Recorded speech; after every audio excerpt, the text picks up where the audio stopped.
It's been a hot minute since I gave you guys a Niagara Amusement Park update, and to be honest, I didn't really think there was a whole lot of interesting information to give you guys up until the last couple of weeks. The water park is already open for the season, and we are only a few weeks away from the first phase of the dry park opening.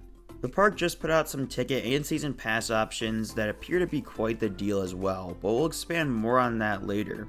A new coaster has been spotted in the parking lot for the park as well, so we'll be discussing what this ride is and where it came from today.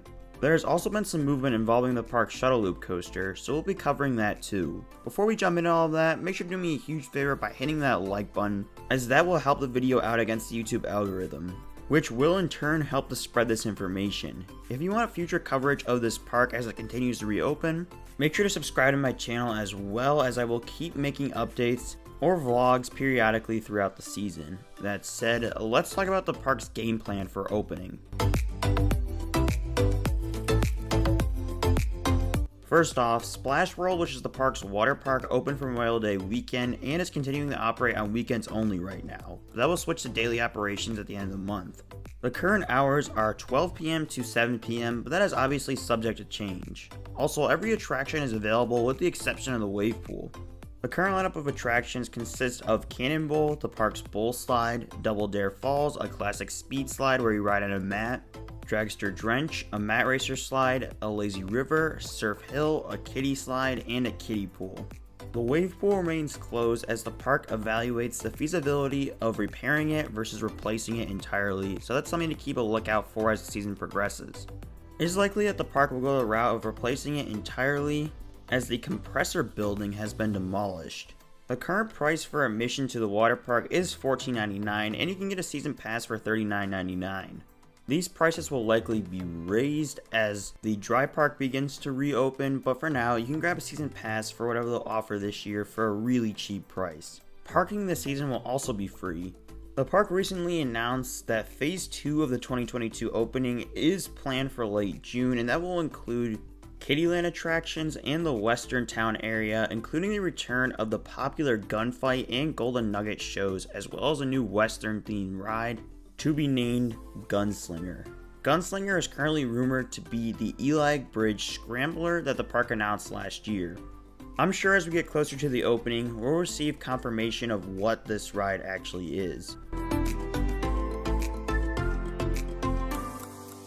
The next piece of news I have for you guys is actually the arrival of a new roller coaster in the parking lot of the park. This coaster is an SDC Galaxy that has had quite the journey over the years. This coaster was first located at Noble Park Funland in Kentucky as Galaxy for only a year before being relocated to Lesortedville Amusement Park in Ohio as Serpent. After that park closed, it was shipped to Kokomo's Family Fun Center in Michigan, where it would reopen in 2009 once again as Serpent. It closed in 2019, and after sitting SB&O for 2 years, finally was taken down and now appears to be in possession of Gene Staples and IB Parks Entertainment. This ride is a fairly standard Galaxy model with some tight turns and drops, and runs 2-car trains. It's definitely nothing that'll blow you away, but it does make for a good family attraction. This ride will probably get built at Niagara, considering that Indiana Beach has a similar ride with Cyclone, and Clementon doesn't necessarily need something like this as bad as Niagara does. I think this ride could be a nice stepping stone for kids who want to do something bigger than the kiddie rides, but also don't want to do Silver Comet or the Shuttle Loop yet. Plus, this is probably a credit a lot of you don't have, so that's another credit to add to your account, so that's always awesome. Speaking of credits, it appears that we now have the general area of where the Shuttle Loop will be located. The top of the loop for the Shuttle Loop has been moved toward the highway where the Ferris wheel is located. Personally, I think this is a fantastic move by the park because the ride will be right up against the highway from one of the main routes from the United States to the Niagara Falls border, and that will make the park extremely hard to pass up. The Shuttle Loop will be one of the largest rides in the park, so I think having that up against the highway is practically free advertising. There have also been some rides spotted inside of the park that we don't know for sure what they are right now, but we should know in the coming days or weeks. One ride that is rumored to be going in Kiddieland is a Huss airboat that would likely be open with the area if this is true. With the announcement of Phase 2 in some of the areas the park is opening back up, that obviously begs the question, what is next for Phase 3? Phase 2 will reopen the front half of the park with Western Town and Kittyland, which are two areas that aren't too big. The section where a lot of the bigger rides used to be located is still under construction. We know that Silver Comet, the Shuttle Loop, and Crankshaft Cruisers will all be located in that large open midway area. I'd suspect most of the other big rides coming into the park will be in that area as well, including the new Galaxy coaster. I think this area will open at some point later in the year, probably in August, but I'm not sure how many rides will actually be open. It's hard to say if the two main coasters will be open because they both have some issues facing them before they can operate. The issue with Silver Comet appears to be that the park does not have a train for the coaster. It would be quite expensive to buy a new train for the coaster and time consuming, at least in respects to trying to get this coaster open for this year. Relocating a train from another park is a possibility, but that also poses many challenges. For example, Indiana Beach might not even have a train that is suitable to run on Silver Comet. Each of Indiana Beach's traditional wooden coasters have PTC trains with buzz bars, and I'm not sure what the feasibility of actually running one of those trains on Silver Comet would be. Silver Comet used to run 6-car 2-bench PTC trains, so I'm not sure if it's even possible for buzz bar trains to run on this coaster. I think our best shot to get a train is to get one from Hellcat at Clementon Park.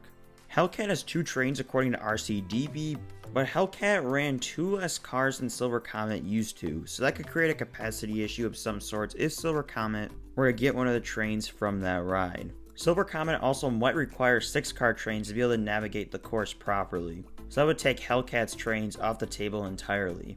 The Shuttle Loop appears to have all of its track on site, but as far as I know, the train that used to be used for that coaster when it ran in Mexico was last seen at Indiana Beach. Now that was a while back, but that could have changed.